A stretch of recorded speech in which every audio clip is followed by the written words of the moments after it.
অবশেষে কিন্তু আমরা আমাদের জায়গাগুলো মানে 4টে জায়গা ঘুরে তারপরে আমরা হোটেলে চলে এসেছিলাম এবং সেখান থেকে সমস্ত কিছু নিয়ে আমরা হোটেল থেকে তারপরে বেরিয়ে পড়েছি।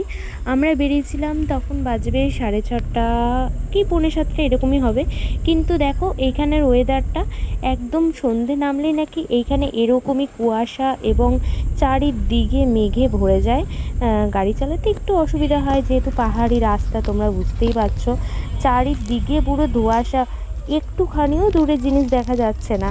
যাই হোক, আমরা সেখান থেকে বেরিয়েই পড়েছিলাম। আর আমরা রাস্তায় কি বলবো, একটু একটু তো দুঃখ লাগছিলই। তো কি আর করা যাবে। যাই হোক, 3.5 ঘন্টার রাস্তা অতিক্রম করে আমরা কিন্তু শিলিগুড়িতে পৌঁছে গেছিলাম। সেখানে আমরা হোটেলে খেয়েছি, খাওয়া দাওয়া করে আবার সেখান থেকে টোটো ভাড়া করে আমরা কিন্তু এনজিপিতে চলে গেছিলাম।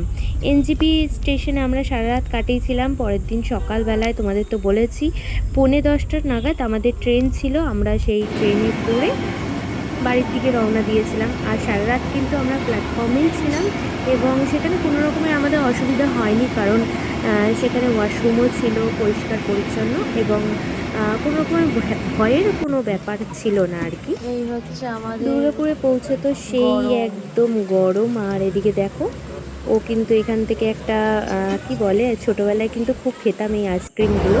তো ট্রেনে এই আইসক্রিম উঠেছিল এবং আমরা খেয়েও নিয়েছিলাম। ও খেয়েছিল, আমিও খেয়েছিলাম অবশ্য। আর প্রচণ্ড গরম, প্রচণ্ড, মানে একটা ঠান্ডা জায়গা থেকে এসে গরম জায়গায় আসা মানে বিশাল একটা ব্যাপার।